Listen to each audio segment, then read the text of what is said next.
Hello, Garland Nixon here, and I'm here with Andrii Telizhenko, and he is a former political advisor and a former diplomat with Ukraine. We got some questions for him, and he knows a lot about the situation. Let's talk.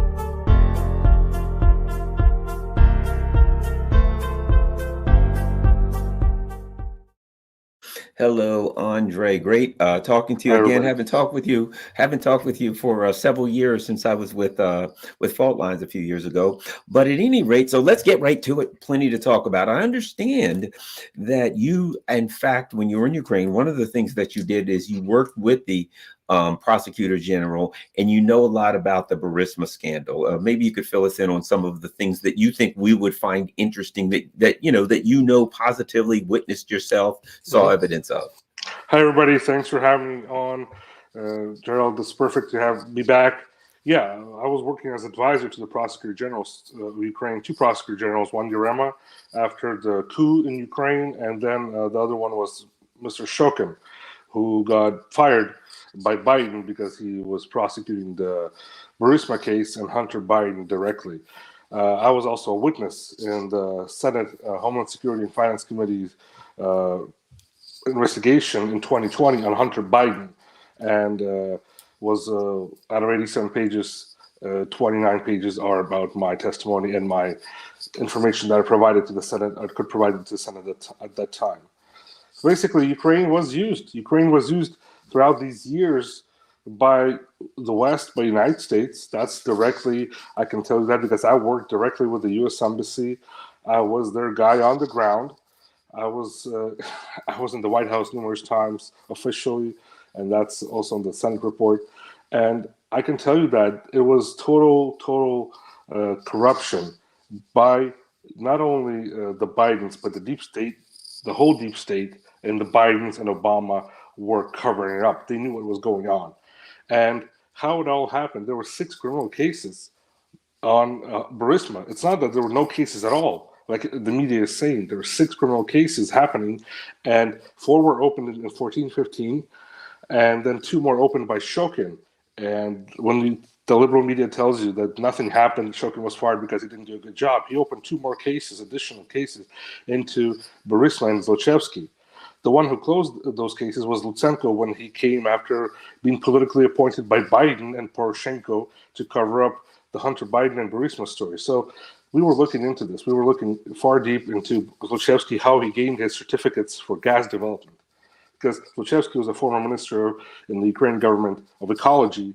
He signed off for his own company to produce the certificates for producing gas in Ukraine. Dozens of those certificates, which were put into one of the criminal cases, and we were looking into them. So the company itself, the formation of the company, was illegal. It was corrupt, and everybody knew about who Burisma and who Zlochevsky was, even though Hunter Biden joined that board of directors. And I can also tell you that not only I worked in the prosecutor's office and being a diplomat, I was also got a job offering, and I worked for Blue Star Strategies, a company, the middleman between Joe Biden, Hunter Biden, and Burisma. I was their guy on the ground in Ukraine after I left my position in the government and worked there for a year. And I can tell you what the Senate report doesn't have a lot because they could not subpoena me because of Romney. Senator Mm-hmm. Romney blocked my subpoena in Congress in 2020. So I could not provide information on Burisma and on Blue Star, the one that had under non-disclosure agreement. And that stuff is the most juicy part, which the U.S. needs to know about.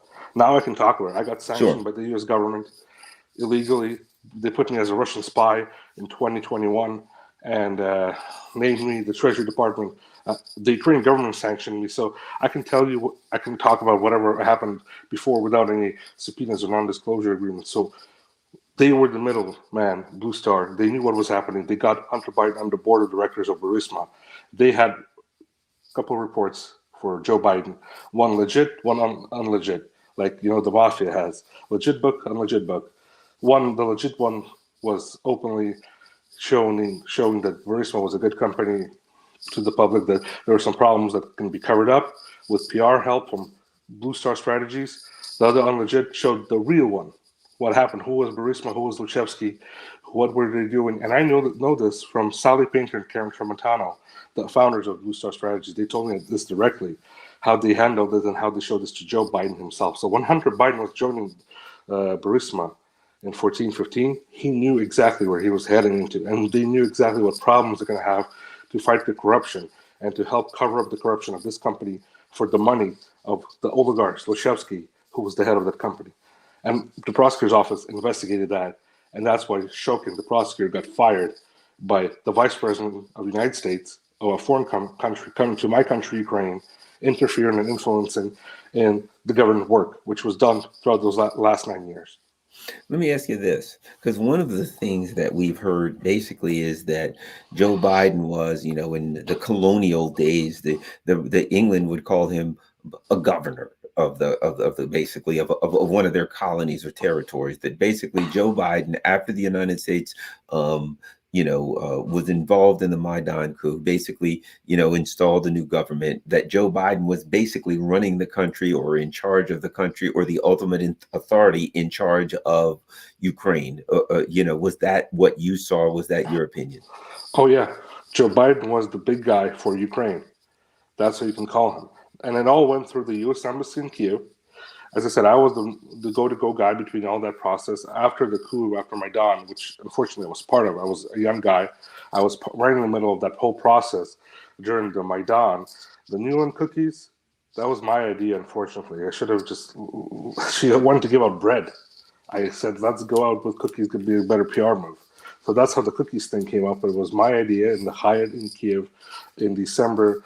We met with her, and that's how it happened. So the U.S. government was fully controlling the Ukraine from bottom to the top, from middle government officials to high-ranking government officials, like the president of Ukraine would call and talk to Joe Biden and deal with things, and they would have lobbyists, they would have other procedures to go through. But if you have a contact to the vice president of the United States at that time, you would be God in Ukraine. That's how it worked.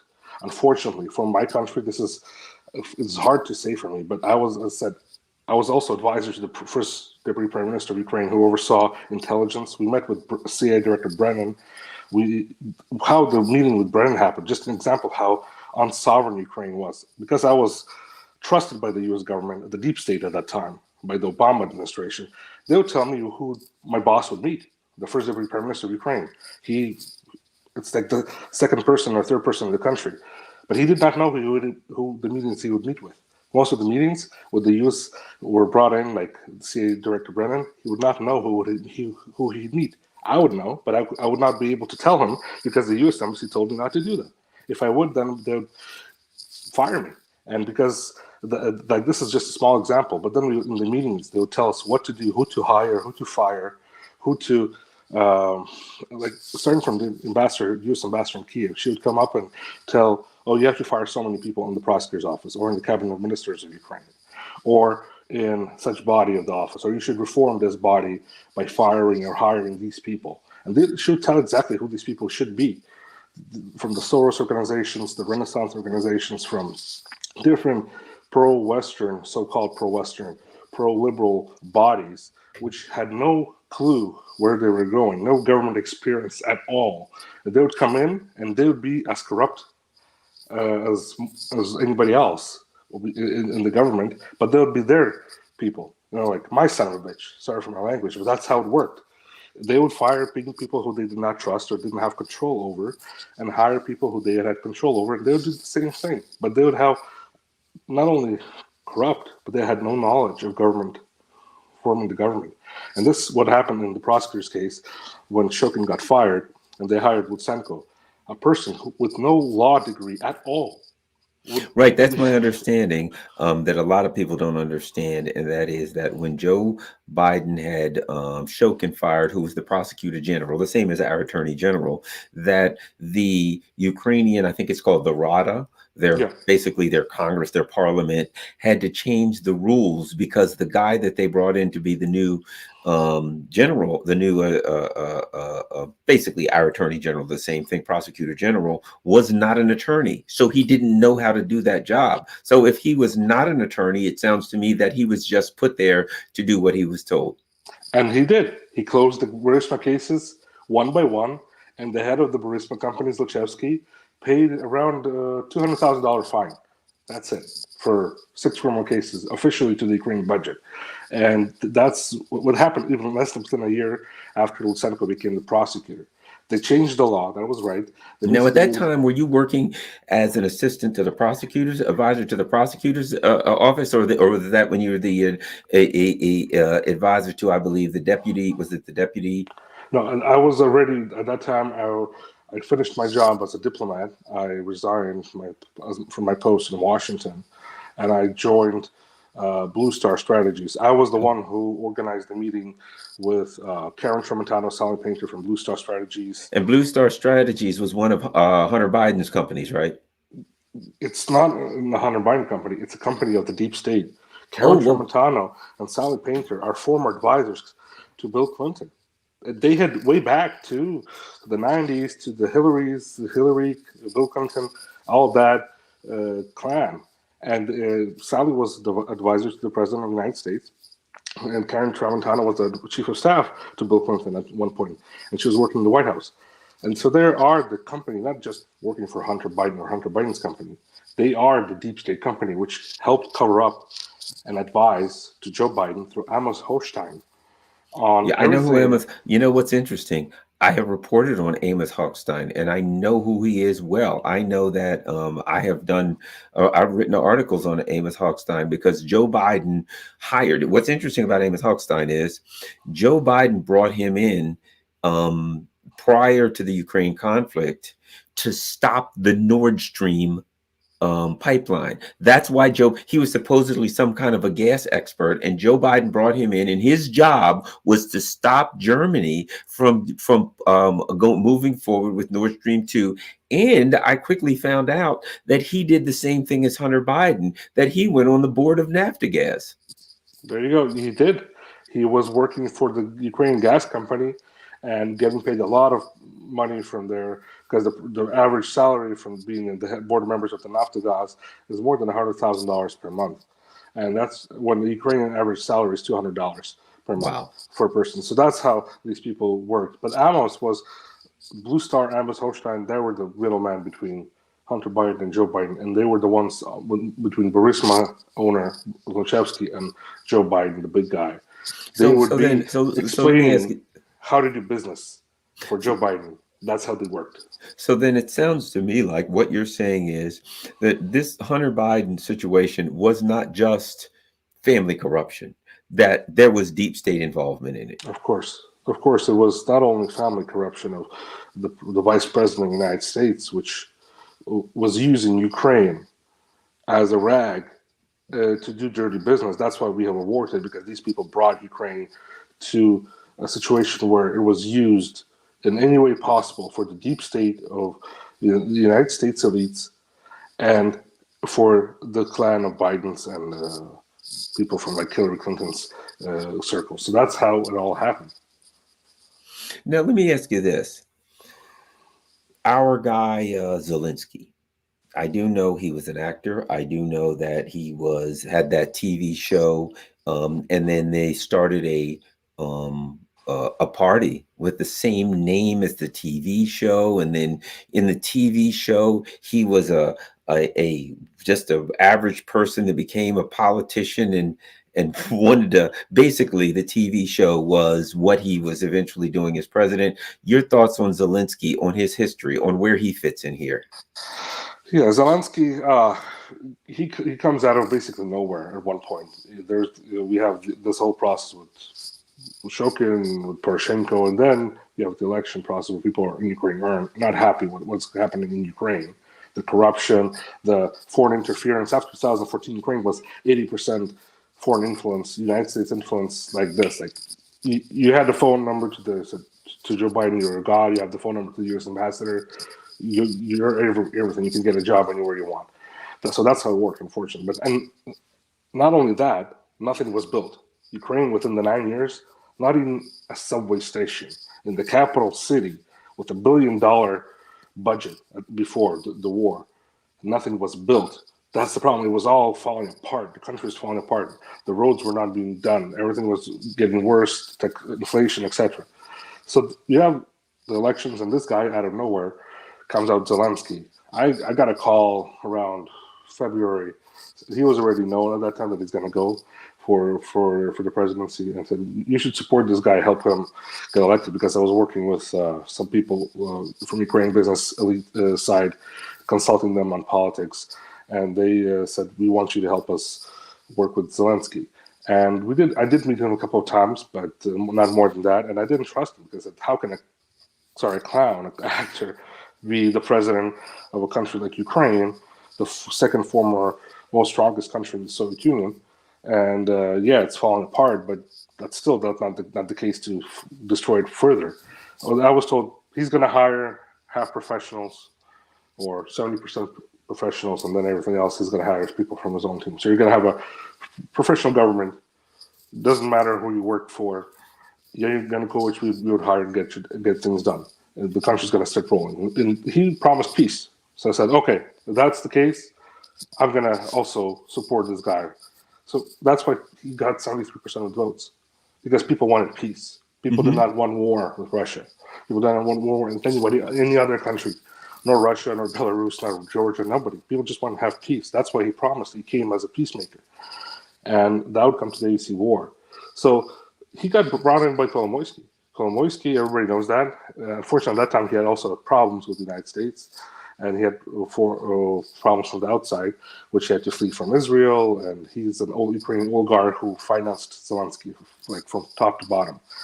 And then at one point in 2018, right after the presidential election, 3 months later, Zelensky gets bought off by this guy, Pinchuk. He's a business partner of Soros. He comes into Kolomoisky, says, I will make a deal. I'll help you get you off your problems. You're going to have sanctions, but you can be able to get your money. You can work your life in Ukraine. Just don't go out. I'll help you do your business. And that's how it all happened. Zelensky got bought off by Pinchuk. Pinchuk brought him to London, to the intelligence, British intelligence. They spoke there, and that's how Zelensky agreed to a war. The war was being planned 2 years before it started. Not only by, as we see Russia, people say, Russia. It was all being planted from 2014. And 2 years prior, people knew that it's going to be a war, because they already were making money of building roads, as Zelensky started doing that, but just ripping off the budget, not building anything, knowing that there's going to be total destruction, and making money out of this, billions of dollars of road buildings all over Ukraine in the last 2 years before it started. And he knew that it's going to be war, because they agreed that they're going to fight until the last Ukrainian, because there's going to be money involved, and he's going to be a billionaire. Zelensky today is a multi-billionaire. From an actor, he became a multi-billionaire clown with blood on his hands. Let me ask you this. With what's going on now, one of the things that I wondered, I have a friend who, they're Russian, but they've got family members all over Ukraine, from the former Soviet Union. They've moved all over. Okay. And they've said basically to me that, their family members say to them, we want peace. We just want the war to end. We don't even care how. We don't love the Russians, hate the Russians. We just want the war to end, and we want to go back to our lives. These massive amounts of people, the unbelievable numbers of young Ukrainians, it's like a genocide. They're just throwing these young Ukrainian men into the minefields or whatever. What's going on there in Ukraine? Is there any pushback? Are the people able to say anything? Are the people upset about it? Are the people supporting this? Your thoughts? I can tell you exactly what's happening. People are afraid to speak out. Personally, like me, for the last 3 years before the war, after I got sanctioned by the U.S. Illegally, falsely, after I got sanctioned by Zelensky sanctioned me as a Ukrainian official illegally, because he cannot sanction your own citizens. I'm suing him in the Supreme Court of Ukraine. And he went after people like me who were on TV speaking for peace. I was just talking to him. We should go with the Minsk agreements. We should support those Minsk agreements. We should get back our territory like Donbass as an autonomy. It's good. it's already a start. Then we can move from there on negotiations. What can we do and how to develop our country, get back our connections with Russia, Belarus, because that's where the money was. The Ukraine was making all the money in the post-Soviet bloc. The Western countries never bought anything from Ukraine. They did buy, but very cheap, our trees, our grain, everything, the wood, they were exported on very low prices, and Ukraine was not making money. People, businessmen were making money, but not the country. Everything was falling apart. We could produce spaceships before. Now we cannot do anything, and uh, people like me, they start to block, and I had to flee Ukraine in right the first month of the war, not because of the Russian in Ukraine, but because Zelensky and his government were going after me, and I was put on a kill list in Mirotvorets in Ukraine. I was being threatened on TV. I have screenshots from television that being threats to kill me. I was threatened by former Ukrainian government officials, members of parliament, that they're going to kill me, putting my name on the streets where I live, so they would shoot me right away and my family, just because I wanted peace. And so I had 3 friends who got shot by the security service of Ukraine. One of them, one friend who got kidnapped by the security service of Ukraine, got beaten for a week until he, with the gun pointing to his head, did not say what they wanted to say for him on TV. He was just a political expert. It's not some businessman, oligarch. It was just a normal political expert who was not even rich. It was just normal guys in Ukraine who wanted also peace. They did not want war. They got killed. And that's why people are afraid to speak up. The West doesn't talk about this. I went through this myself. I had to flee the country, hiding up for a month in Western Ukraine, and then going out and from Ukraine and leaving it because my life was in danger because of the Ukrainian government. They would kill me. Wow. And they would kill me today if I come back. And because I don't want war, and people are afraid to speak up. So there's a lot of people who want peace, a lot of people who don't want this war to continue. Yeah, there may be 30%, 25% of under propaganda who want war, fighting to the last Ukrainian, but a lot of other Ukrainians want peace. As you say, we don't care Russia, Ukraine, we just want the war to end. We want to live our normal lives because people are losing their jobs, their economy, etc. is going down. It's all being supported by the West. But people want their lives back. People want to negotiate to save what is left to save of Ukraine. That is the big question. We could have saved Ukraine last year in Istanbul if we were to support those peace agreements which Ukraine signed and then left them after Boris Johnson came and spoke to Zelensky and said, oh, Washington and London doesn't support those peace deals. So this is what Ukrainians are talking about. We should say what is left to be saved of Ukraine, have a neutral country. We don't want to fight wars with anybody else. And live our lives back together, get our lives back together from what we can start. And have it be no NATO, no any other alliance, just Ukraine be as it was peaceful before. Ukrainians are peaceful.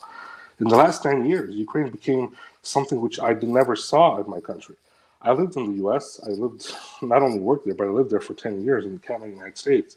I came back to Ukraine in 2010. I didn't want to live in the States. I came back to live in my country, to do something good for my country. And what Ukraine became from even I came back and 20 years ago to now, a lot of people who hate you, a lot of people of hatred. It's Nazism. Propaganda of Nazism in Ukraine became so much. It's not, people don't go on the streets and say Zika or whatever. No, they just say Ukrainians are better than anybody else. We should kill anybody else who thinks that Ukrainians are worse or the same. That is Nazism. That's National Socialism. So basically, that's what is being put onto Ukrainian minds in the last 9 years, and people are afraid to speak up because your neighbor can go to the government and tell, oh, somebody's trying to talk about peace, and then the security service is going to come to your house, kidnap you. Nobody knows where you are, and there's thousands of cases like this which nobody talks about in Ukraine. And I don't know why they're still being not talked about, where we can mention this, that this is being done by the so-called government of Zelensky, the regime of Zelensky, the Nazi regime, which is being financed by the US government. And this has to stop. I don't want my country to be developed like this. I want a normal Ukraine. I want my life back, and I want to live a peaceful life with Russia, Belarus, Hungary, United States, China, whatever, and get our lives back together. At what point did you come to realize that the U.S. had basically overthrown Ukraine so that they could use Ukraine in a war with Russia. At what point did you start to say, "Oh my gosh, this is real. There's going to be a war with Russia"? And of course, Russia being a superpower, anyone with a sense would know that no country in the world, no Ukraine being a smaller country, it's got what, 30, 40 million people, to go to war with a superpower is suicide. Anybody would know that. At what point did you realize they are very serious here and they're going to start a war and Ukraine is going to get destroyed? I saw this in 2016, 15 basically. Really? When I That was far working, back? I was working in the Ukraine embassy in Washington. That's when the DNC Ukraine collusion. I was the one who talked about it in political first time when it happened. That's when we met on fault lines. Yes. With you. I was on air, and that's when I understood that something was wrong is happening. When I came back to Ukraine, I was still in good connections with the U.S. embassy, the U.S. government. Like I could arrange a meeting at the White House very easily with people who I worked with from the Ukrainian side, and we would do official meeting in the White House. And that's how in depth good connections I was. My visa, U.S. visa, would be done in 20 minutes if needed. That's how in good connections I was, and I started understanding that something's wrong here. Our government is falling apart. Our police is falling apart. Our prosecutor's office is falling apart. I saw this from the inside before. Then I saw the broader picture from an outside when I went to Washington, saw how people were reacting there from the U.S. government. They were treating us like some third country. Oh, you Ukrainians, you should not speak up. Like when I would give an advice, let's do this better. This could work out better. We could reform this body better if we get the old school guys together from the Soviet times, the new guys, which you like, put them in the same room, do the brainstorming, and let's develop our police or prosecutor's body or cabinet ministers, our government better. And they would just push me away and say, "Oh, we don't want to hear what you're talking about." And a lot of Ukrainian government officials don't even speak up. They just agree to what the Americans are telling them. Whoever speaks up, the Americans just let them go. And that's what happened to me. I spoke up. I said, I don't want my country to be developed like this. I don't want my country to be falling apart. I don't want my country to be going into war, because I understood that something is being developed here to destroy my country from the inside, to weaken the government. I could not imagine ever that I thought there'd be some common sense in somebody's mind left not to bring the country to war with the superpower who has the most nuclear weapons in the world, that somebody in the government would stop this. But no, they cleaned everything up. They cleaned people like me up. I had a meeting with the U.S. Embassy in Kiev in 2016, and with Ken Toko, a political officer, for 2 hours we spoke, and they threatened me. They said, "Look, if you continue to talk about bad reforms, criticize what the U.S. government is doing here in Ukraine, we will politically destroy you." I said, "Why are you doing this? This is my country. I have one passport, a Ukrainian passport. I have nowhere to go. I want my country to be prosperous, not under your control. This is our national security interest." That's what they told me. That's what the U.S. government officials told to my face. This is our national security interest. And then from that point on, I started talking to different people more and more. And then I understood my country's being led to total destruction by war, or just by sucking everything out of the country, all the natural resources, all the what is left of it, and leave it as a Somalia right in the middle of Europe. I have nothing against Somalia, but this is just what a country like Somalia would be put in Central Europe, and that's what I was against, and I fought for it for the last 7 years. Unfortunately, we are here where we are today. I continue my fight from abroad of Ukraine. I still continue to talk about what we could do for peace and how we could stop this. And I think one of the things we could have stopped it was investigate Joe Biden. It was one of the cases where we could have shown how the deep state, with a simple case like Burisma and Hunter Biden, making money out of a country like Ukraine, what else are they doing there? What else is the deep state involved in there? And that would show the public, the US public, exactly what their government is involved in, not in their country, but abroad, how America is falling apart and these guys are making money. That's what democracy is about, right? This is how we should work it. And that's how I saw it. 2016, 2015, that's when I realized my country is going somewhere in the wrong direction. And I went out of this club of the deep state because I was in it. I said I had everything.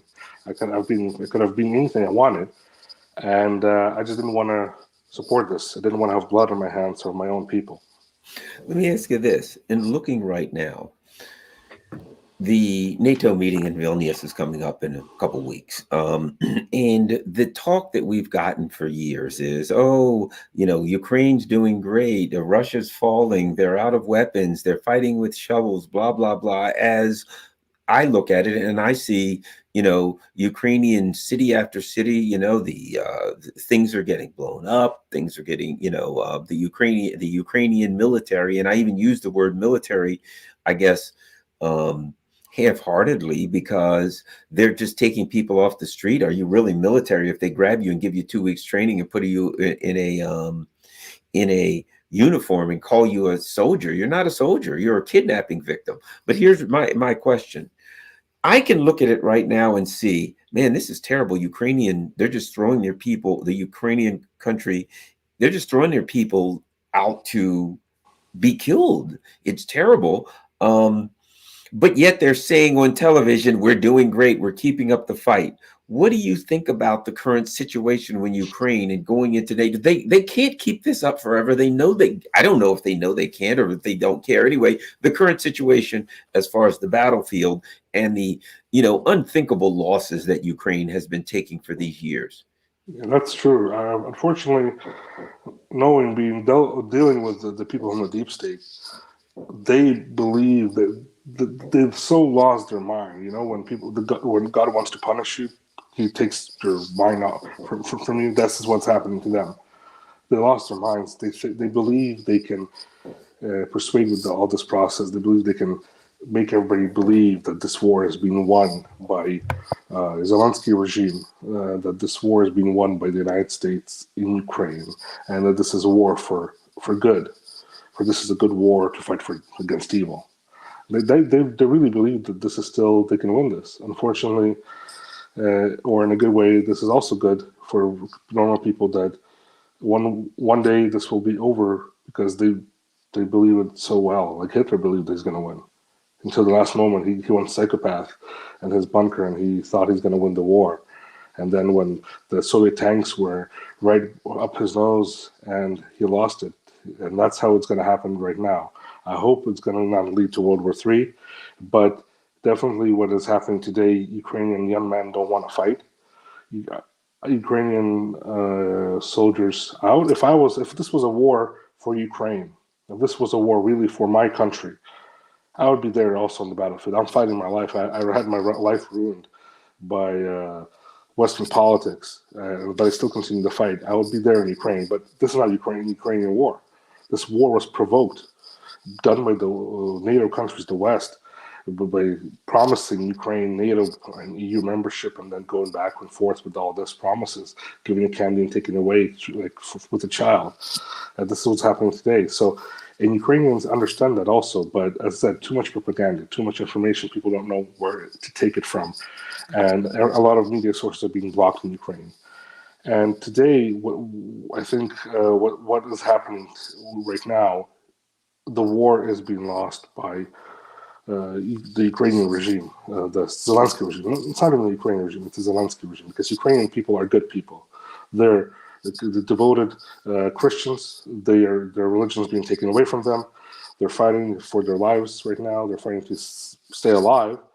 But I think the Zelensky regime is going to fall, and it's going to fall because they believe they can win this, and they believe that they can win this because they're going to have Benjamin Franklins in their pocket. Where will they run? I think London and Washington will not be the case. They will not want them there. And I saw it from the beginning, and I had a lot of phone calls with friends in Washington saying, "This war is we should not start. You should not start this war. It's going to end." I had a lot of people who were very angry with me from high-ranking cabinets in Washington saying, "Oh no, we're going to win this. You should stand with your president." I said, "This is not the president which I want to stand with because he's not supporting my rights as a Ukrainian. He's supporting your rights, and for what cause?" And today we see over 350,000 casualties. I think around right now it's closer to 400,000 because the last month of so-called offensive or so-called attack from the Ukrainian army on the Russian front lines, Ukraine lost more than 15,000 men. It's less than within a month. That's how many casualties they are. And the men who they're losing, they are taking them off the streets. They have no professional background of military fighting. They have no professional background of fighting at all. People are being hiding, and the military police is just going and kidnapping people from their houses and beating the wives, coming to the houses and making them fight. And this is what we see today. For which cause? If you have an army, if you're a president of a country, you're a true leader, a government official, and you support your patriot. If your country does not have a fleet to fight, your country does not have air force to fight with, your country doesn't only have the army on the ground, you cannot fight a superpower. You cannot fight anything, because in the modern combat war, you don't fight in trenches. You fight using everything: artillery, air force, missiles, satellites, everything you have. And then you do not go to war. Understanding this, they thought Putin's going to fall. They thought Russia's going to stand up and destroy. That's what the cause of the war was: to use Ukraine as a bait to destroy a government in a sovereign country like Russia.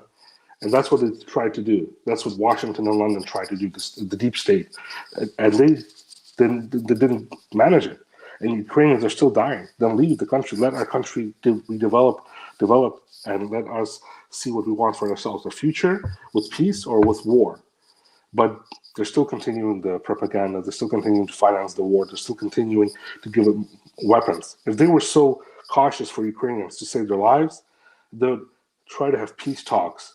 They would try to push both sides to sit in one table together with the United States, China, Russia, Africa, everybody who can make a peace, put them together and try to make a decision out. Not by joining Ukraine to NATO, but forming a new peace organizations. Because if we see the United Nations doesn't work. We have a group of countries which United States controls them, and we have other countries who have no control or are in the Security Council but have no leverage because of other countries have a veto.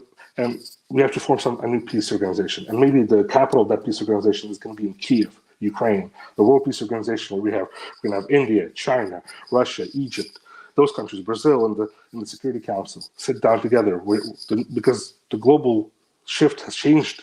And that's what we have to talk about: a new world with new countries, new economic growth. And that capital can be Ukraine. Why nobody's talking about even that idea? Only weapons, weapons, and weapons in a country where it has no fleet, no air force, no nothing, and the men are being thrown down to meat. That's what's happening. A meat grinder. Let me ask you this. There's one of the things that I've said, and I want to get your thoughts on it. The United States went into Vietnam in the 60s and said, we must defeat the communists. And when the U.S. left, the communists were in charge. The U.S. went into Afghanistan and said, we must defeat the Taliban. And when they left, the Taliban were in charge. In the long run here, as I see it, Ukraine is very much culturally, politically, and economically has been connected to the Soviet Union and the Russian Federation. At some point, the U.S., when they put countries in this position, end up walking out and dropping them. You know, in the long-term Vietnam, at some point, the U.S., they were out of there.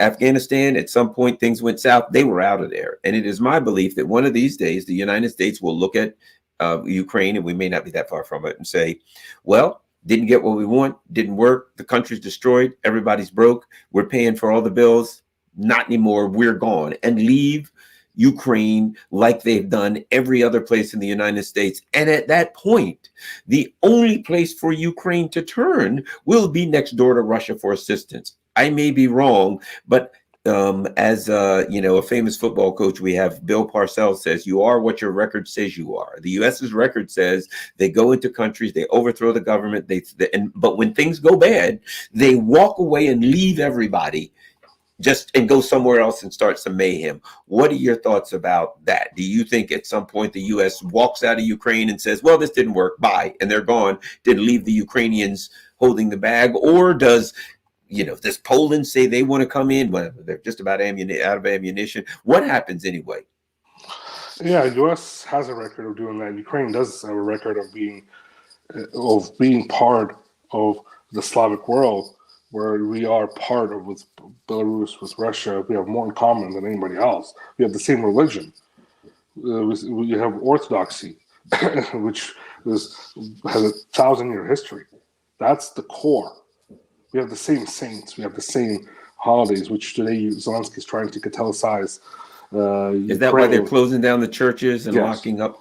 Yeah, I'm in contact with the head of the Kiev Clavra, and I understand what's happening there on the ground. We are on the verge of being all the saints and all the icons being sent out to the West, to France, to other countries, which is just a terrible situation. If that happens, the Nazis did that. They tried to do that, they did that, and they failed. We saw how they ended. So today, Ukraine has a large connection, a huge connection to Russia.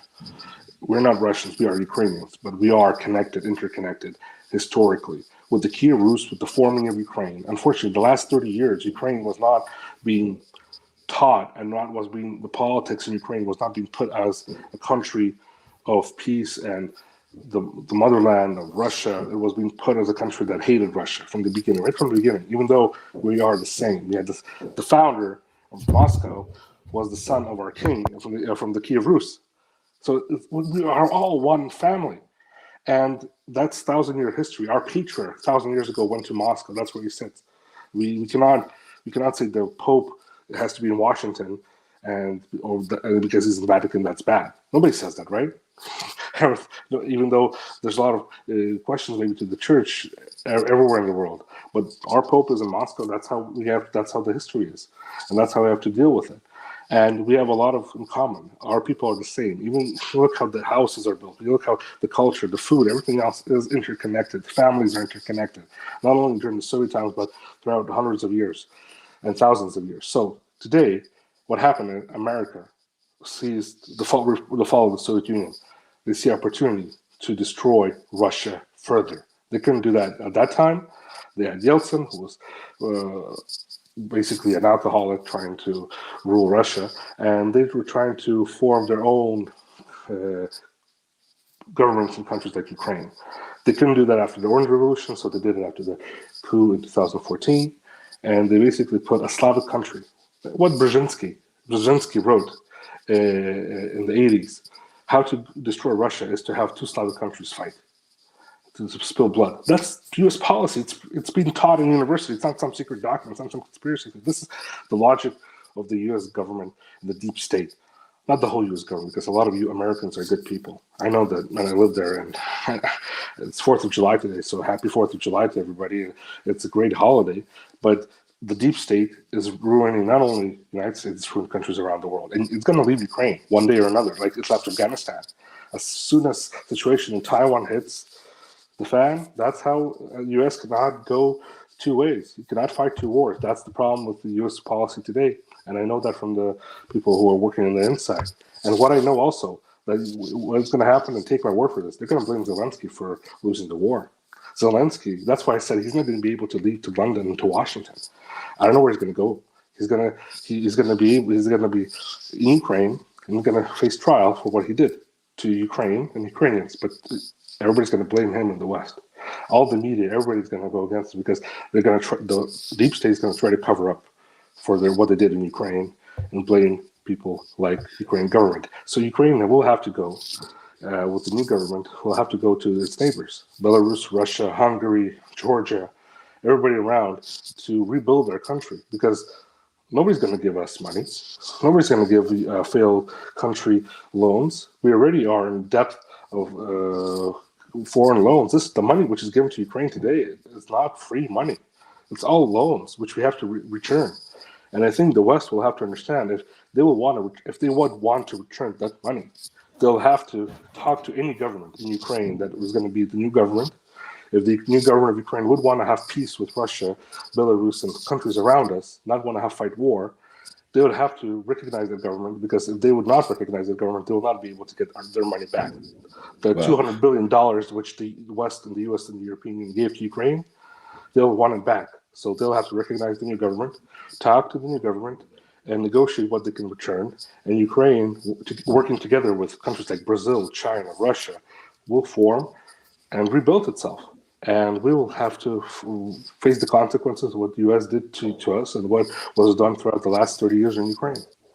That's something I wanted to ask you. Since, as you said, you work with the Prosecutor General's office, you work with Blue Star Strategies, you're very familiar with Hunter. What are your thoughts about Joe Biden saying that he didn't know what Hunter was going on? He had no part of it. He wasn't making money off of it. He didn't help Hunter get a job or anything. What are your thoughts on that?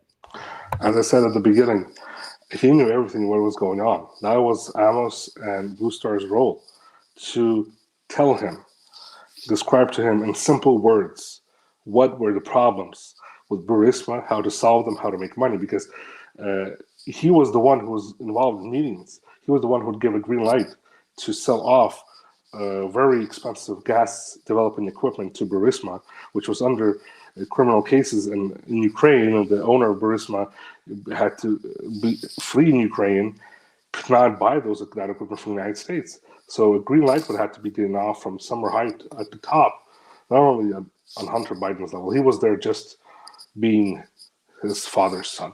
That's it. So you're saying that Joe Biden was actually involved in policy to benefit the company, that he just didn't just know what happened was going on with Burisma, but he was actually involved in making policy and political decisions in Ukraine to benefit the company that hired his son. Of course, not only to benefit, but to close criminal cases against the company with firing the prosecutor, also helping process and lobby buying U.S. equipment on gas development and to sell it to Burisma. One of the biggest gas development drills was bought from U.S. Texas when Joe Biden was the vice president of the United States, and being sold to Burisma directly, and he was involved in that process. Blue Star, before Hunter went on the board of directors, did 2 reports. I said one legit, one unlegit. One with nice, Burisma is a nice company, nothing, no problems. We can have just PR and we can solve their problems. That's what they put out to the public. And the unlegit one, the black one, they showed what were the real problems in Burisma, how to make more money out of Burisma, how to help to make more money out of Burisma, what problems were to be solved, and where can U.S. and not only the United States, but what Joe Biden and his family benefit from. And that's where Blue Star and Amos Hochstein, the middleman, came in describing them, because I think Joe Biden doesn't have no idea what gas business, like in depth. Gas. And that's what he brought Amos Hochstein. It's interesting because Amos Hochstein, look, as I said, when I first heard of him was when he started working for Joe Biden to stop Nord Stream 2. And that's when I found out that he was working with the Obama administration. And then when the Obama administration overthrew the government of Ukraine, he went to Naftogaz. He did the same thing that Hunter Biden did. He went on the board of a company in Ukraine immediately and made a fortune doing that. And but you're telling me that Amos Hochstein was Joe Biden's guy. Yeah, that he was Biden's guy to work, because I do know he has a background in that gas stuff. So he would basically, it sounds to me like Biden brought him in to Ukraine to handle all the Burisma and all of this kinds of basically a gas related corruption. Yeah, first of all, when Hunter was joining the board of members of Burisma, Amos Hochstein was working in the State Department as an energy guy there. Right. Head of energy department. That's how he got directly involved into this Burisma stuff. That's the reports which Blue Star provided went through him and a table of the vice president of the United States. They legalized it through a government official like the State Department and Amos Hochstein to build their business in the future. That's how it worked, from how I was directly told by the owners of Blue Star Strategies how they did it. And unfortunately, nobody wants to hear this in the United States. The U.S. Congress doesn't have the guts to lift the sanctions of me, to have me testify in front of Congress and say, I can talk about this openly and testify. Everything I said before on DNC, Ukraine, Burisma, Blue Star Strategies, it all checked out, verified. If I told a lie, I would not be sanctioned. I would be in federal prison in the United States. But they sanctioned me because they made up a case, made me a Russian spy or Russian agent or whatever they said I was, and put it and signed off those documents. And that's how to block me from testifying in the United States. And unfortunately, that's how it has to be. It has to happen today. The truth has to come out. The U.S. Congress, Congressman Comer, Congressman Jim Jordan, have to have the guts to talk to people like me, because there's other whistleblowers who want to talk, but they're afraid. They see what happened to Telizhenko. They see how people went after a person like me, like Telizhenko, which had to flee, fight for my life, and I almost got killed. I cannot get a job right now because I'm under sanctions. I cannot get a job anywhere. Cannot open up a bank account, and have to survive on what I have to survive on, having side jobs. But they have to get the guts to get lift the sanctions off me, to save people like me, because there's other whistleblowers who will come out and see that, oh, the whistleblowers are being protected. The people like Telizhenko are being protected.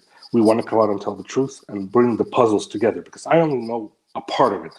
I don't know everything. I know a small part of it, which I can bring this puzzle together and have the bigger picture for the U.S. authorities to do their proper job and Congress to do their proper job. And that's what has to be heard today. Unfortunately, they couldn't. They had people like Romney, a senator, come up and block a subpoena on a person like Telizhenko. I'm a small Ukrainian, a former government official, as the liberal media wrote about me, CNN. Oh, he's not even a diplomat. That's what they called me. He's not even a government official. He's some lowlife. Why would they sanction falsely a person like me? Why would they go after me? Why would CNN, Washington Post, everybody write about me for years? And because if I am nobody, because I was hitting the truth, and the truth has to come out into the U.S. public, not only on Blue Star and Amos Holstein, but also on Ukraine, what is happening today to my country to stop the war. The last thing I wanted to ask you about was this. During the 2016 election, there was a lot. There was the infamous investigation into Donald Trump, and a lot of that ran through Ukraine, Paul Manafort, etc. And it seems to me, the FBI, Coleman, they opened an office in Ukraine. It seems to me that there was a lot of U.S. intelligence work related to interference between the U.S. intelligence agencies and the Democratic Party. That there was a lot of interference in the 2016 election that was running through or coming out of Ukraine. I do know that, during that period, you were involved with the U.S. Embassy. You were involved with a number of people. Can you tell us if that is so, and if so, what do you know about it?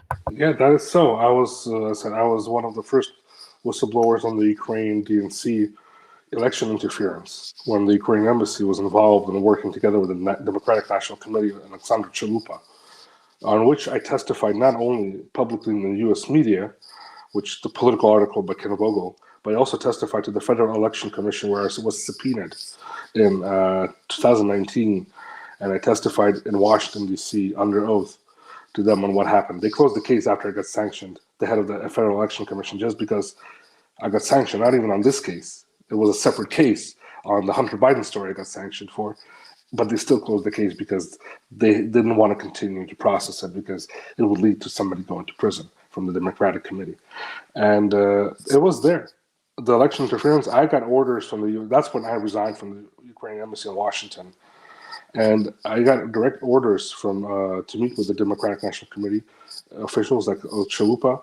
I got direct orders to work with them and give them dirt on President Donald Trump and Paul Manafort. That's what they asked for me. Chalupa asked for dirt during the meeting which I had with her, and she represented herself as a Democratic National Committee representative, and she even confirmed that in the article, which after she denied, not confirming that.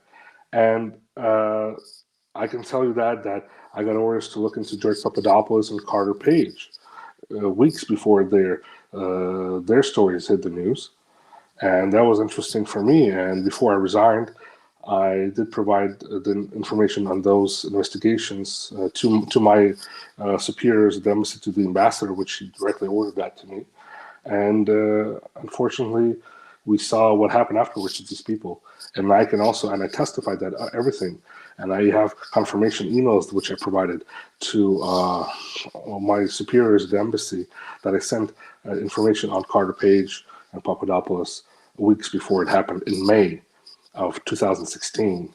And May 13th, to be exact, I had an interview a couple of weeks ago, which I remember you having the exact date you're talking about. That's the story. So this is all there. It all happened. Ukraine was involved. Ukraine was there, but unfortunately, when I came out, and that's when I came out, and I left my good position. I could have stayed at the embassy working there for 10 years, being there still, or being somewhere higher up. But I did not want to get involved. I didn't want to have my country get involved in this dirt. And as soon as I came out, they started to destroy my life.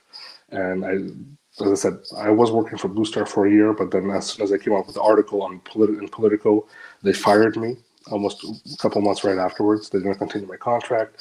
And because they were afraid I was telling the truth.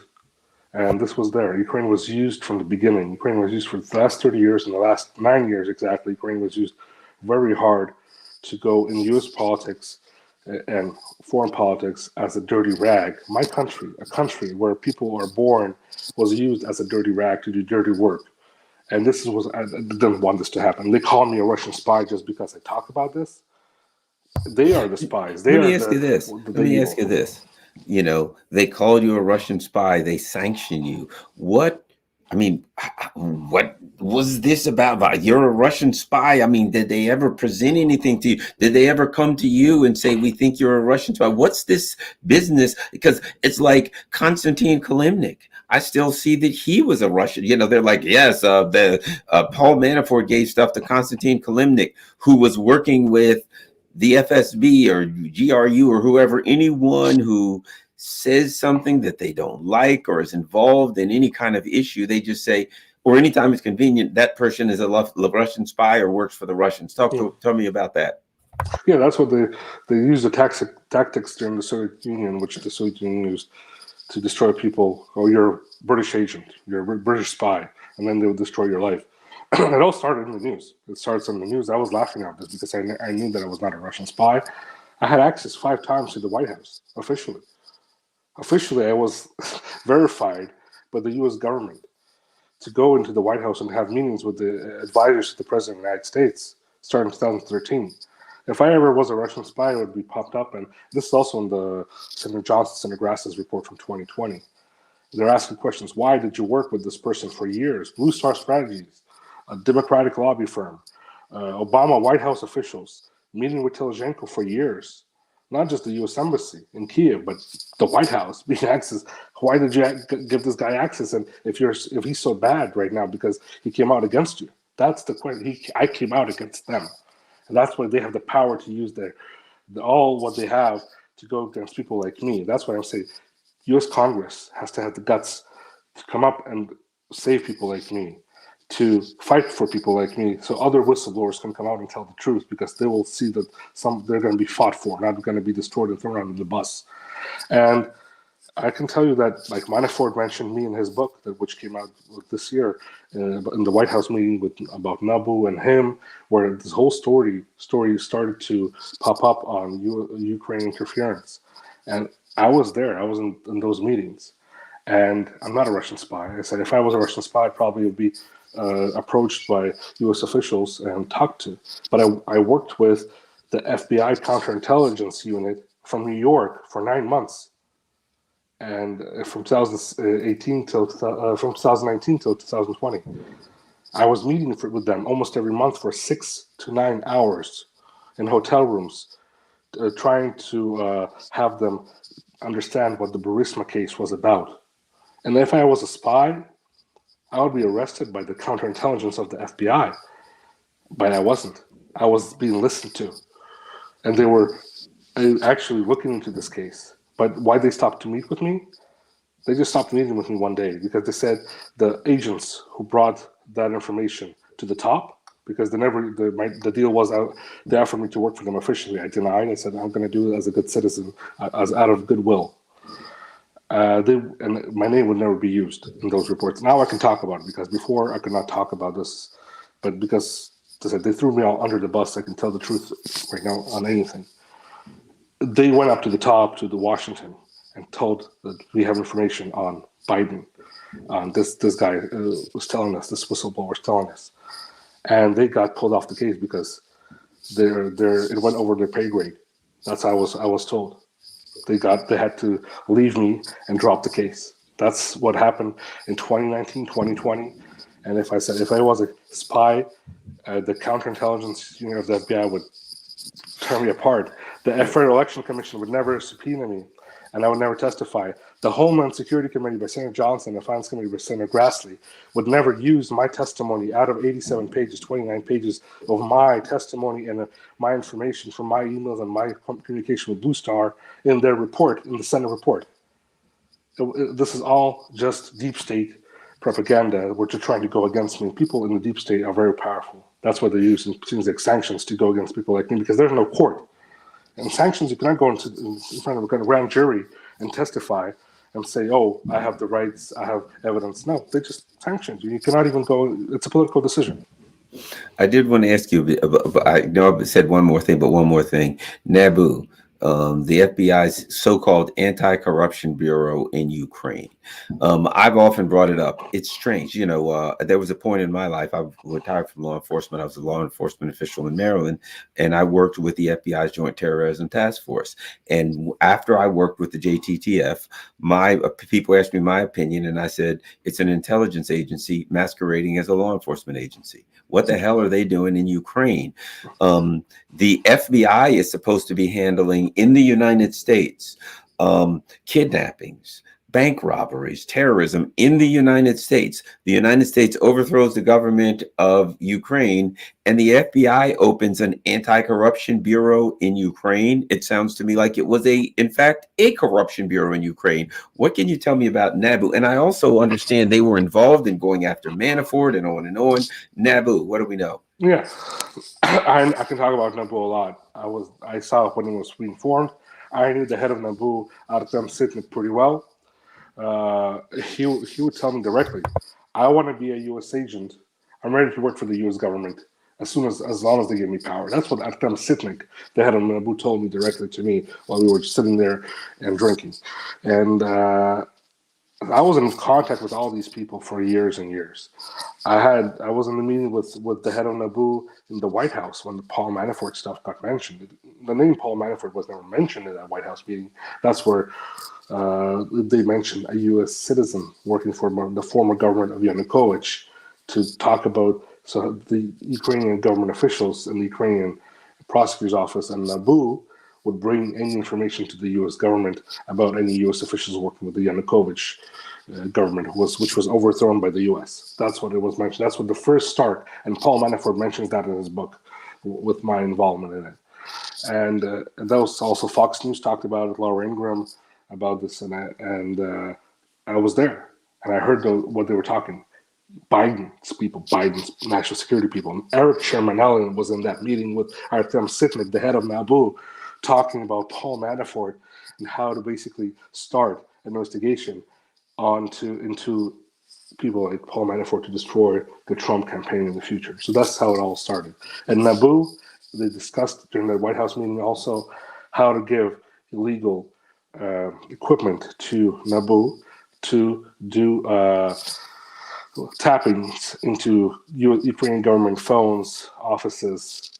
Why I say illegally? Because NABU at that time did not have a legal procedure onto doing tapping into government official phones, offices, etc. Only the Secret Service of Ukraine and the police had the legal possibility to do that by the law. But it didn't stop the U.S. government at that time, and the FBI, the FBI, Department of Justice, brought the head of NABU, Sitnik, to the White House meeting. They were responsible for him, for his visit there. They were overseeing him. They were controlling him because he would report directly to him. I, as a Ukrainian government official, was blocked to even attend a lot of meetings where they were attending because they understood who I was. I only attended the White House meeting a couple of others at the FBI. But you're correct.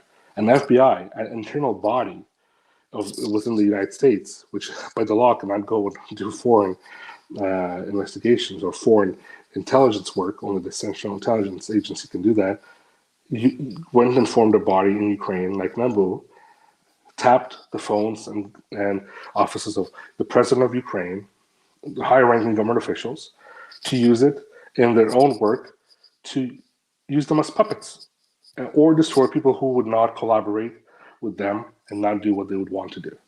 So they would use NABU as a body to go against corruption but put in their own corruption in their bodies and to use those people to do their dirty work in Ukraine.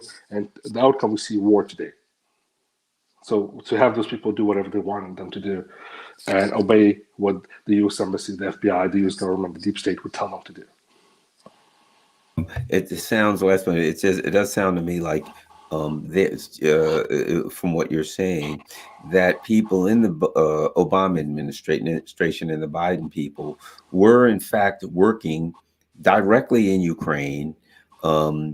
Members of the Obama administration were actively working to interfere with the 2016 election, actively working to go after Trump's people, actively working to go after Paul Manafort, actively working to basically thwart the Trump campaign from Ukraine. And it sounds to me like that's why when what's his name from New York, Giuliani, when he went there and started looking into that, when you started talking about that, it seems to me they were afraid that too much was coming out and they had to go after Giuliani and you and basically shut your mouths. Yeah, that's what happened. They went after Rudy Giuliani. I was part of Giuliani's team helping him on the documents he received in Ukraine. I testified to Giuliani as a lawyer of the President of the United States on what I saw also. Was what I testified to the FEC, to the Senate. I also testified to Rudy Giuliani and gave information to him. And they were afraid. They're afraid that the truth will come out. The truth, the U.S. public would hear the truth before the presidential elections of 2020, and they would vote in a different president, and they would not be able, the deep state would not be able to start a war. The deep state would not be able to continue to control countries like Ukraine, because we know that why I also was in favor of President Trump, because I understood that this person would not interfere in our policy. And when I worked with Rudy Giuliani and when I worked in his team during that process, that's what the Treasury Department put me in. That they put me in as a Russian agent because I allegedly, they say, introduced Giuliani to Derkach, even though I don't know Derkach, and there are witnesses in the Congress today that said I never introduced Giuliani to Derkach. I'm not involved with Derkach, etc., etc. But that's how they try to destroy us. They try to destroy us by labeling us Russian agents or using Russian information, etc., because they were afraid of the truth.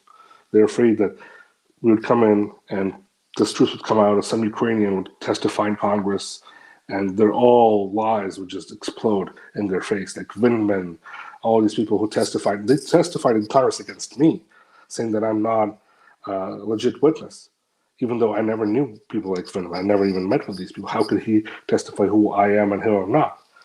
That's how deep they were afraid of the truth coming out. And because if we were not Giuliani or me or other people, we're not just telling lies or conspiracy theories.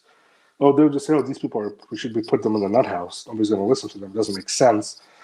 And that's it. This is just some blabber. But no, I was put on a blacklist on Fox News.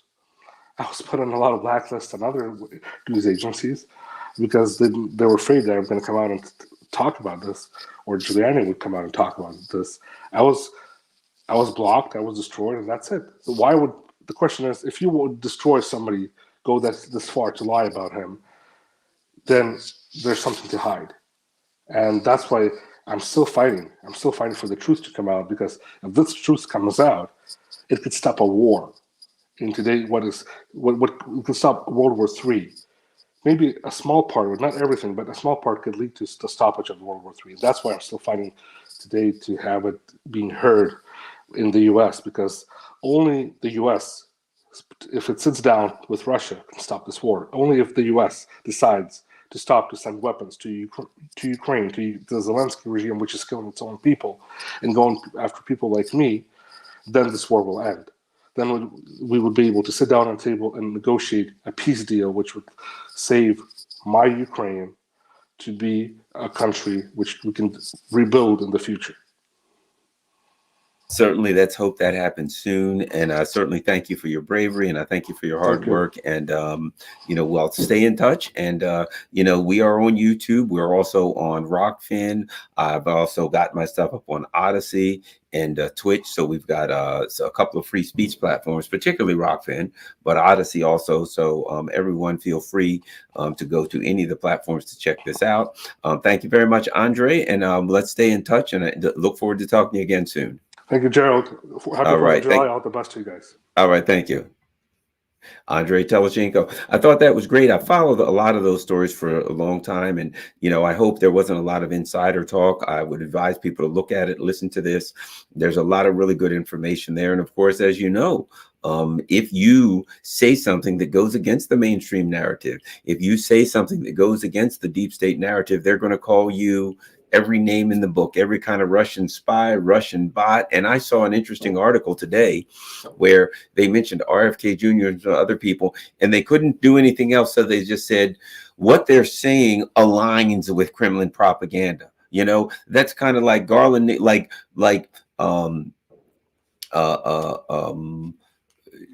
the Russians saying it's dark outside at midnight, and me saying, well, yeah, it is dark outside at midnight, and people saying, well, you should ignore Garland. He said it's dark outside at midnight, but that's aligns with what Putin said. It doesn't matter with who aligns with. Either it's true or false. And that's what we're seeing now. We're seeing people attacked for making true statements that are easily verifiable simply because they do not align with the mainstream narrative, and they put at risk some of these crooks and criminals in the neoliberal gangster class. Thanks to everybody. Don't forget, all the ways the Patreon and PayPal and Buy Me a Coffee are available for anyone who is able to support the channel. Make sure you become a member at Rockfin, ROKFIN.com/Garland Nixon. Costs absolutely nothing to be a member, and it's a free speech platform. You never know. For all I know, they might get mad at Andre. I mean, hey, he's letting people know that Joe Biden was involved in all kind of chicanery. So you never know. I have had some of my videos tossed off YouTube. I've been threatened over some of my videos by YouTube. But this one is also available at rockfin.com/Garland Nixon, which is a free speech channel. Also, you never know, they may toss me off of YouTube on any given day. So make sure you go over to rockfin.com/Garland Nixon and become a member. Thank you very much, everyone. Have a great day. And I thank you very much, Andre. Look forward to talking to you again soon. Peace. I'm out.